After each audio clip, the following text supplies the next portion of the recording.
This is gonna be a quick video to talk about the new Starblast meta.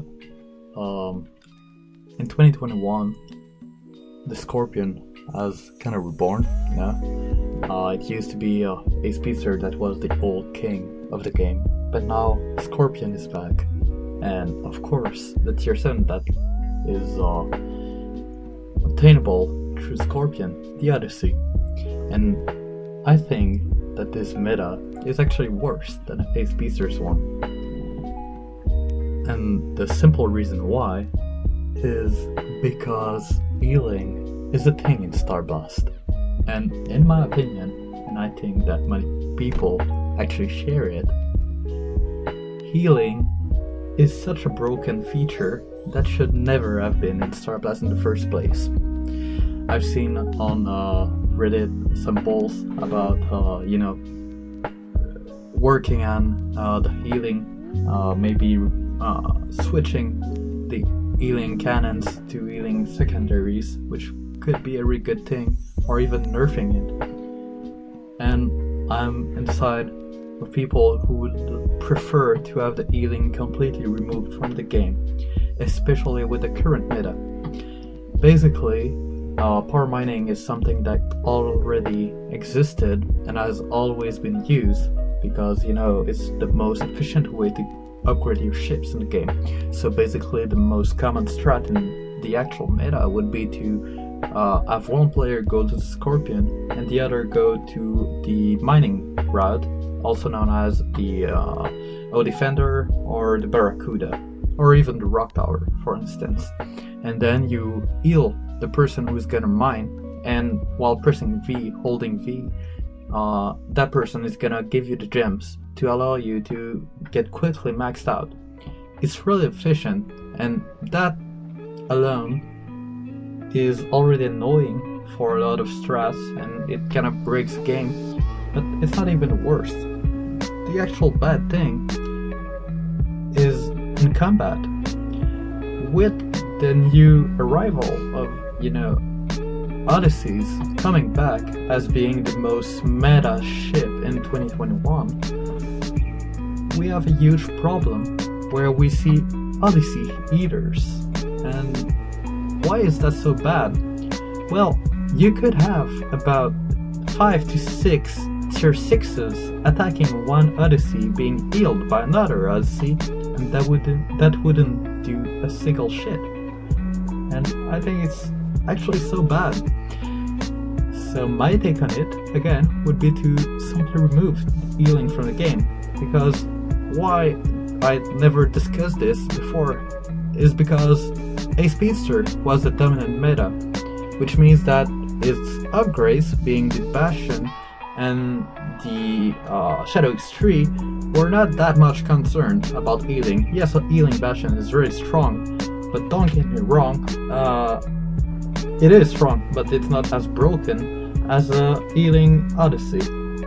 And lately in the game, the community is kinda inactive from time to time. Myself, I'm not really active, but there have been 3 groups that have been facing each other. One led by Nordic Commander, next member of the community who's been banned, and I shall not talk about him, but too late. One led by Airwy, who was also Destroy, and a lot of really good players, and the Badgers, from which I'm playing.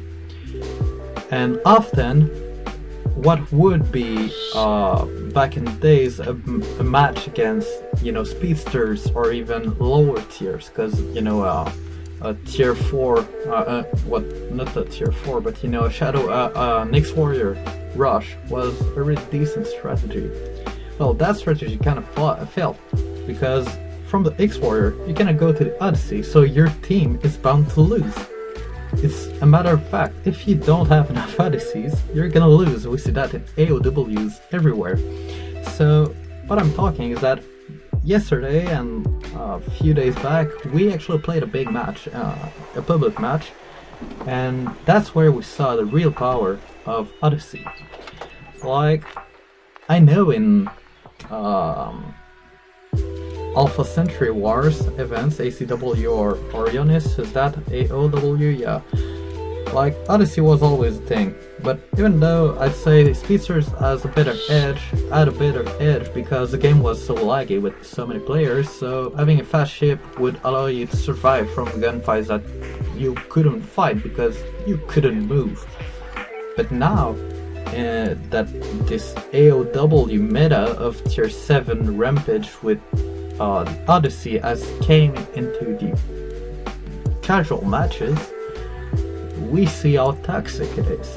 And you can see, for instance, that even if you switch one of the Odysseys for Naris, even though people hate Naris, I actually love that ship since I played with it in Invasion. Well, even if you have Naris in your rank, it's gonna be a fucking tank. So as soon as you have a healer, you can put it in your front line, it's not gonna be killable. And it has ended up, sorry, mistalk. It has ended up being the team that has the most healers in the ratio of their attackers is gonna win. It's not a matter of skills, it's do you have strong healers in your team? And I think it's actually bad. And also one of the best strategies right now is to be in a duo, to have one person who's gonna mine and, you know, kind of be tanky, and one person who's gonna be attacking or a healer to power mine. Or even only have an attacker and have a healer sucking his nuts like the old game. And I think it's really bad, because it doesn't require a lot of skills. Take anyone who's decent at the game and stuck a healer, like even a tier 3, let's say the side fighter. The side fighter is so good at healing. You get that behind a pioneer and you can wreck most of the ships in the game. I think it's ridiculous. Well, most secondaries and as well healing are, but now I think we should discuss more about healing in Starblast, because it has become problematic. So this was my quick rant, and tell me in the comments what you think about it. Have a good day.